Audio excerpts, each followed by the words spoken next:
Praise the Lord. കർത്താവിൻ്റെ ധന്യനാമം മഹത്വപ്പെടുമാറാകട്ടെ. ഒരു പ്രാവശ്യം കൂടി നിങ്ങൾക്ക് എല്ലാവർക്കും വചനധ്യാനം എന്ന ഈ പ്രോഗ്രാമിലേക്ക് ഹാർദവമായ സ്വാഗതം.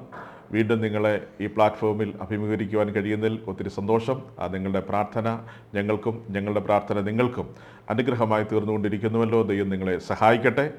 നമ്മൾ ഇന്ന് കഴിഞ്ഞ ആഴ്ച ചിന്തിച്ച ദൈവവചനത്തിൻ്റെ തുടർമാനമായുള്ള ചിന്തയാണ് ഇന്ന് നമ്മൾ ആഗ്രഹിക്കുന്നത്. കഴിഞ്ഞ ആഴ്ച നിങ്ങൾ ചിന്തിച്ചതൊക്കെ കേട്ടാൽ നിങ്ങൾക്ക് അത് അനുഗ്രഹമായി തീർന്നു എന്ന് ഞങ്ങൾ വിചാരിക്കുന്നു. നമ്മൾ ലോകത്തിൻ്റെ വെളിച്ചം ആകേണ്ട ആവശ്യകതയെക്കുറിച്ചാണ് നമ്മൾ കഴിഞ്ഞ ആഴ്ചയിൽ ചിന്തിപ്പാനായിട്ട് ഇടയായി തീർന്നത്. യേശു കർത്താവിൻ്റെ 7 അവകാശവാദങ്ങളിൽ ഒരു അവകാശവാദമായി ഞാൻ ലോകത്തിൻ്റെ വെളിച്ചമാകുന്നു എന്നുള്ള ആ തിരുവചനത്തെ അടിസ്ഥാനമാക്കി സ്തോത്രം നമ്മൾക്ക് ചിന്തിപ്പാനായിട്ട് ഇടയായി തീർന്നു. മർക്കോസിൻ്റെ സുവിശേഷം നമ്മൾ വായിച്ചുവല്ലോ. നിങ്ങൾ ലോകത്തിൻ്റെ വെളിച്ചമാകുന്നു എന്ന് യേശു കർത്താവ് പറയുന്ന തിരുവചനവും നമ്മൾ ചിന്തിപ്പാനായിട്ട് ഇടയായി തീർന്നു. അതോടൊപ്പം തന്നെ നമ്മൾ വെളിച്ചം വാസ്തവത്തിൽ ഉൽപ്പത്തി പുസ്തകത്തിൽ വെളിച്ചത്തെക്കുറിച്ച് പറഞ്ഞിരിക്കുന്ന കാര്യങ്ങളെക്കുറിച്ചും നമ്മൾക്ക് ചിന്തിപ്പാനായിട്ട് ഇടയായി തീർന്നു. ഈ കാര്യങ്ങളൊക്കെയാണ് കഴിഞ്ഞ നമ്മുടെ എപ്പിസോഡിൽ നമുക്ക് ചിന്തിപ്പാനായിട്ട് ഇടയായി തീർന്നത്. നമ്മൾ ലോകത്തിൽ ആയിരിക്കുമ്പോൾ യഥാർത്ഥമായി സത്യവെളിച്ചമാകുന്ന യേശുവിനെ അനുഗമിക്കുകയും ആ യേശുവിങ്കിൽ നിന്നുള്ള പ്രകാശം ആവാഹിച്ചുകൊണ്ട് നമ്മൾ ഈ ഭൂമിയിൽ ആയിരിക്കേണ്ട ആവശ്യകതയെക്കുറിച്ചും നമ്മൾ ചിന്തിപ്പാനായിട്ട് ഇടയായി തീർന്നു. ഇന്ന് നമ്മൾ ചിന്തിപ്പാനായിട്ട് ആഗ്രഹിക്കുന്നത് ഈ ദൈവത്തിൽ നിന്നുള്ള ഈ വെളിച്ചം നമ്മൾ പ്രാപിച്ചു കഴിഞ്ഞാൽ, യേശുവിൽ നിന്നുള്ള വെളിച്ചം നമ്മൾ പ്രാപിച്ചു കഴിഞ്ഞാൽ അതിനെ കാത്തു സൂക്ഷിക്കേണ്ട ആവശ്യകത നമുക്കുണ്ട്. അത് കെട്ടുപോകാൻ ചില സന്ദർഭങ്ങളിൽ സാധ്യതയുണ്ട് എന്നുള്ളത് തിരുവചനം നമുക്കൊരു മുന്നറിയിപ്പ് നൽകുന്നുണ്ട്. അപ്പോൾ ആ മുന്നറിയിപ്പ് നമ്മൾ അവഗണിക്കരുത്. അതുകൊണ്ട് എന്താണ് അത് എന്നുള്ളതിനെ കുറിച്ചാണ് നമ്മൾ തുടർന്നുള്ള അല്പനിമിഷങ്ങൾ ചിന്തിക്കുവാൻ ആഗ്രഹിക്കുന്നത്. അതിലേക്ക് നിങ്ങളുടെ എല്ലാവരുടെയും ശ്രദ്ധയെ ഞാൻ ഒരു പ്രാവശ്യം കൊണ്ട് സ്വാഗതം ചെയ്യുന്നു. സ്തോത്രം. തിരുവചനം നമ്മൾ പഠിക്കുന്ന സമയത്ത് സ്തോത്രം ലൂക്കോസിൻ്റെ സുവിശേഷത്തിൽ തന്നെ അതിൻ്റെ 4 ഭാഗങ്ങളിൽ ഈ വെളിച്ചം കെട്ടുപോകുവാനായിട്ടുള്ള സാധ്യതയുള്ള 4 മേഖലകളെക്കുറിച്ച് പ്രതിപാദിക്കുന്നത് നമുക്ക് മനസ്സിലാക്കുവാൻ കഴിയുന്നുണ്ട്. ഒന്ന്, അതിൻ്റെ ലൂക്കോസിൻ്റെ സുവിശേഷം 8-ാം അധ്യായം അതിൻ്റെ 16-ാമത്തെ വാക്യത്തിൽ 2 കാര്യങ്ങൾ രേഖപ്പെടുത്തിയിട്ടുണ്ട്. ഒന്ന്, വിളക്ക് കൊളുത്തി അതിനെ ആ പാത്രത്തിൻ്റെ കീഴിൽ വയ്ക്കരുത്. 2, വിളക്ക് കൊളുത്തി ആരും കട്ടിലിൻ്റെ കീഴിൽ വയ്ക്കരുത്. അതിൻ്റെ 11-ാം അധ്യായത്തിൻ്റെ 33-ാമത്തെ വാക്യത്തിൽ മറ്റ് 2 കാര്യങ്ങൾ പറയുകയാണ്.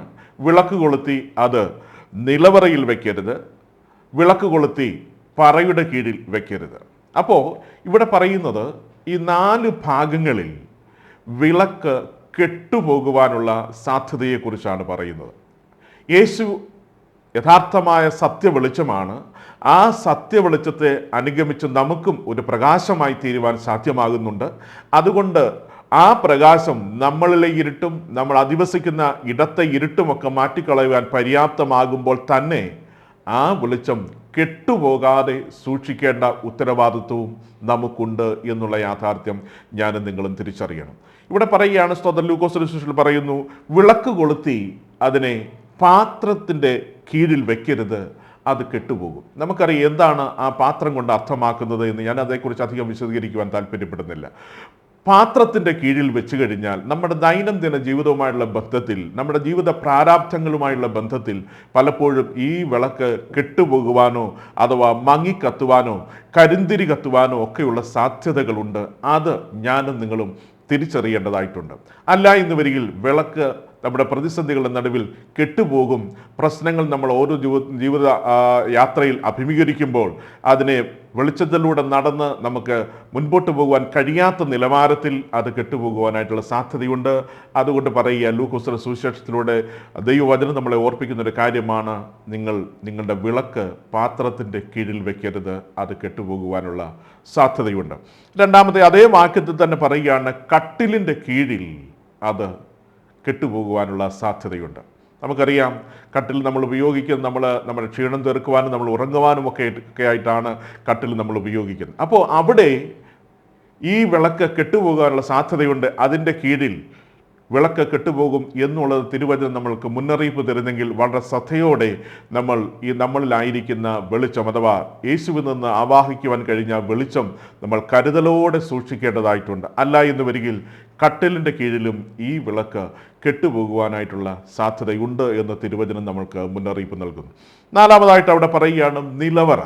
നിലവറയ്ക്കകത്തും ഈ വിളക്ക് കെട്ടുപോകുവാനുള്ള സാധ്യത. നമുക്കറിയാം, നിലവറ എന്ന് പറയും പഴയ വീടുകളുടെയൊക്കെ പഴയ പാത്രങ്ങൾ മുതൽ വിലപിടിപ്പുള്ള സാധനങ്ങളുമൊക്കെ സൂക്ഷിക്കുന്ന ഒരിടമായിട്ടാണ് നിലവറയെക്കുറിച്ച് രേഖപ്പെടുത്തിയിരിക്കുന്നത്. അപ്പോൾ ഈ നിലവറയ്ക്കകത്ത് അഥവാ മറ്റാരും അറിയാത്ത വിലപിടിപ്പുള്ള ചില സാധനങ്ങൾ സൂക്ഷിച്ചിരിക്കുന്ന ഈ നിലവറയ്ക്കകത്ത്, ആർക്കും കാണാൻ കഴിയാത്ത, വീട്ടിലല്ലാത്ത മറ്റ് പലർക്കും അറിയാത്തതായ ഈ നിലവറയ്ക്കകത്ത് വിളക്ക് കെട്ടുപോകാനുള്ള സാധ്യതയുണ്ട്. അതുകൊണ്ട് അവിടെ നിങ്ങൾ അത് സൂക്ഷിക്കേണ്ടതായിട്ടുണ്ട്. സ്തോത്രം. നമ്മുടെ ഹൃദയത്തിൻ്റെ ഉള്ളറകളിൽ ഏതെങ്കിലും രഹസ്യങ്ങൾ സൂക്ഷിക്കുന്ന വ്യക്തിയാണ് ഞാനും നിങ്ങളുമെങ്കിൽ നിശ്ചയമായിട്ടും അതിനകത്ത് നമ്മുടെ വിളക്ക് കെട്ടുപോകാനായിട്ടുള്ള സാധ്യതകളുണ്ട് എന്ന് തിരുവചനം മുന്നറിയിപ്പ് നൽകുമ്പോൾ നമ്മൾ വളരെ ജാഗ്രത പുലർത്തേണ്ട ഒരു മേഖലയും കൂടിയാണ് എന്ന് തിരുവചനം നമ്മളെ അറിയിക്കുന്നു. നാലാമതായിട്ട് അവിടെ പറയുകയാണ്, പറയുടെ കീഴിൽ നിങ്ങളുടെ വിളക്ക് വയ്ക്കരുത്, അത് കെട്ടുപോകും. നമുക്കറിയാം, പറയെന്ന് പറയുമ്പോൾ പഴയ കാലങ്ങളിലൊക്കെ ഓരോരുത്തരുടെ ധനത്തെ അളക്കുന്നത് പറക്കണക്കിലായിരുന്നു. നിലമായാലും അതുപോലെ മറ്റു കാര്യങ്ങളുമൊക്കെ ആ നിലവാരത്തിലാണ് കണ്ടുകൊണ്ടിരുന്നതും അത് അതിൻ്റെ അളവും ഒക്കെ പറഞ്ഞുകൊണ്ടിരുന്നത്. അപ്പോൾ ഇവിടെ സമ്പത്താണ് അതിന് മെയിനായിട്ടുള്ള കാരണമെന്ന് പറയുന്നത്. അപ്പോൾ സമ്പത്തിനകത്ത് അഥവാ സമ്പത്തിനടിയിൽ നമ്മുടെ വിളക്ക് കെട്ടുപോകാനുള്ള സാധ്യതയുണ്ട് എന്ന് തിരുവചനം നമ്മളോട് പറയുമ്പോൾ ജാഗ്രത പുലർത്തേണ്ട മറ്റൊരു മേഖലയാണ് ഈ പറ എന്ന് പറയുന്നത്. അപ്പോൾ തിരുവചനം പറയുകയാണ്, നിങ്ങൾ യഥാർത്ഥമായി ദൈവത്തിൽ നിന്നുള്ള പ്രകാശം നിങ്ങൾ പ്രാപിക്കുവാൻ ഇടയായി തീർന്നു.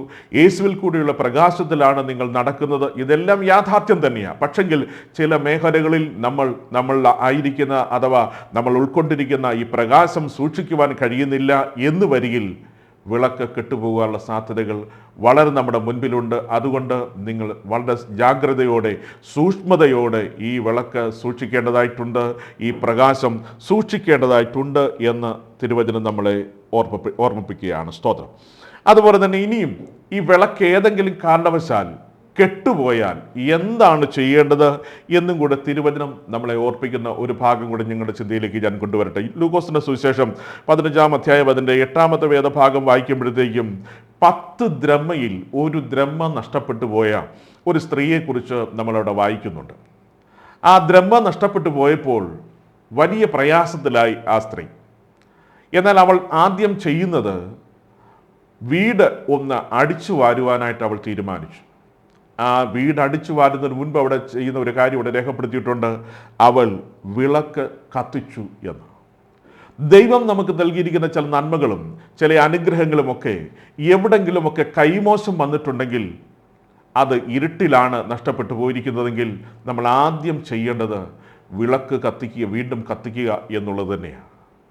സൂക്ഷിക്കുവാൻ നമ്മളെ ഏൽപ്പിച്ചിരിക്കുന്ന, ദൈവത്താൽ നമുക്ക് നൽകപ്പെട്ടിരിക്കുന്ന, ലഭിച്ചിരിക്കുന്ന എന്തെങ്കിലുമൊക്കെ അനുഗ്രഹങ്ങൾ നമ്മുടെ ഉദാസീനത കൊണ്ടോ നമ്മുടെ അലസ മനോഭാവം കൊണ്ടോ അത് നമ്മുടെ കയ്യിൽ നിന്നും നഷ്ടപ്പെട്ടു പോയിട്ടുണ്ടെങ്കിൽ നിശ്ചയമായിട്ടും അതിൻ്റെ കാരണമെന്ന് പറയുന്നത് ഇരുട്ട് തന്നെയാണ്. അതുകൊണ്ടാണ് നമ്മൾ വായിക്കുന്നത് അവൾ വിളക്ക് കത്തിച്ചു എന്ന് പറയുന്നത്. ആ വീട്ടിനകത്ത് തന്നെയാണ് അത് നഷ്ടമായി പോയത്. പക്ഷെങ്കിൽ അവിടെ സംഭവിക്കുന്നത് എന്താണ്? ഇരുട്ട് ആ വീട്ടിനകത്തുണ്ടായിരുന്നു. അതുകൊണ്ട് നഷ്ടം വേഗത്തിൽ കണ്ടെത്തുവാൻ കഴിയാത്ത നിലവാരത്തിലായിപ്പോയി. നമ്മുടെയും ജീവിതത്തിൽ ദൈവം നമുക്ക് നൽകിയിരിക്കുന്ന എന്തെങ്കിലും അനുഗ്രഹങ്ങൾ ഏതെങ്കിലും സന്ദർഭത്തിൽ നമുക്ക് നഷ്ടമായിട്ടുണ്ടെങ്കിൽ ആദ്യം നമ്മൾ തിരിച്ചറിയേണ്ടത് ഇരുട്ട് നമ്മുടെ വീട്ടിനകത്തുണ്ടായി, അഥവാ നമ്മളിൽ ഇരുട്ടുണ്ടായി എന്നുള്ളത് തന്നെയാണ്. അപ്പോൾ അവിടെ സംഭവിക്കേണ്ട ആദ്യത്തെ കാര്യമെന്ന് പറയുന്നത് വെളിച്ചം ആ വീട്ടിലേക്ക് കടന്നു വരിക എന്നുള്ളത് തന്നെയാണ്, അഥവാ വെളിച്ചം നമ്മളിലേക്ക് കടന്നു വരിക എന്നുള്ളത് തന്നെയാണ്.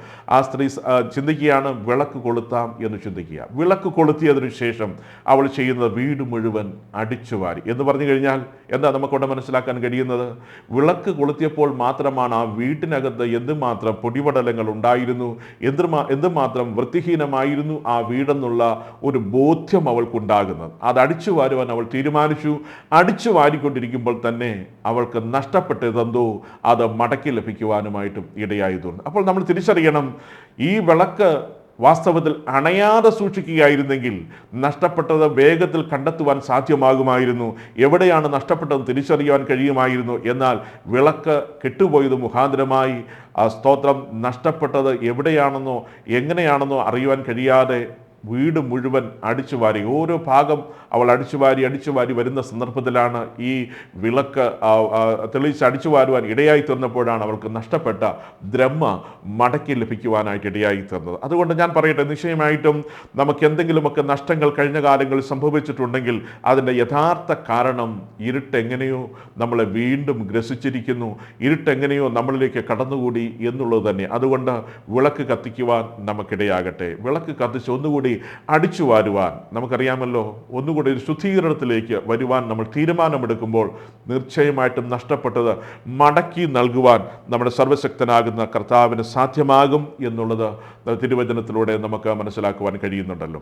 ഇനിയും നമ്മൾ സ്തോത്രം ചിന്തിക്കുന്ന മറ്റൊരു കാര്യം അതിനോട് ചേർന്ന് പറയുവാൻ ആഗ്രഹിക്കുന്നത് ഇരുട്ടിൻ്റെ പ്രവൃത്തികളെക്കുറിച്ചാണ്. നമ്മളിപ്പോൾ ചിന്തിച്ചത് പ്രകാശം കെട്ടുപോയാൽ എന്താണ്, അതിനു മുൻപ് നമ്മൾ ചിന്തിച്ചത് പ്രകാശം കെട്ടുപോകാനുള്ള സാധ്യതയുള്ള മേഖലകൾ ഏതൊക്കെയാണ് എന്നാണ് നമ്മൾ ചിന്തിച്ചത്. ഇപ്പോൾ നമ്മൾ അടുത്ത അതിനോട് ചേർന്ന് ചിന്തിക്കുവാൻ താല്പര്യപ്പെടുന്നത് ഇരുട്ടിൻ്റെ പ്രവൃത്തികളാണ്. റോമാലേഖനം 13-ാം അധ്യായത്തിൻ്റെ 12-ാമത്തെ വേദഭാഗം നമ്മൾ ഇങ്ങനെ വായിക്കും: രാത്രി കഴിവാറായി, പകൽ അടുത്തിരിക്കുന്നു, അതുകൊണ്ട് നാം ഇരുട്ടിൻ്റെ പ്രവൃത്തികളെ വെച്ചുകളക, വെളിച്ചത്തിൻ്റെ ആയുധവർഗം ധരിച്ചുകൊള്ളുക. ഇവിടെ പറയുന്നു, ഇരുട്ടിൻ്റെ പ്രവൃത്തികളെ വെച്ചുകളക, വെളിച്ചത്തിൻ്റെ ആയുധം ധരിച്ചുകൊള്ളുക. എന്താ അതിൻ്റെ കാരണമായിട്ട് പറയുന്നത്? രാത്രി കഴിവാറായി എന്ന് പറഞ്ഞു കഴിഞ്ഞാൽ നമ്മുടെ കർത്താവിൻ്റെ വരവ് ഏറ്റവും അടുക്കലായിരിക്കുക. രാത്രി കഴിവാറായി, പകൽ അടുത്തിരിക്കുക. അതുകൊണ്ട് ഇരുട്ടിൻ്റെ പ്രവൃത്തികളെ ഇനിയും നമുക്ക് അനുഗമിക്കുവാൻ സാധ്യമായിരുന്നില്ല. ഇരുട്ടിനെ പൂർണ്ണമായിട്ടും നമ്മുടെ ജീവിതത്തിൽ നിന്ന് മാറ്റിയേ മതിയാവുകയുള്ളൂ. അങ്ങനെയെങ്കിൽ നിശ്ചയമായിട്ടും നമുക്കൊരു അനുഗ്രഹം പ്രാപിപ്പാൻ സാധ്യമായി തീരും.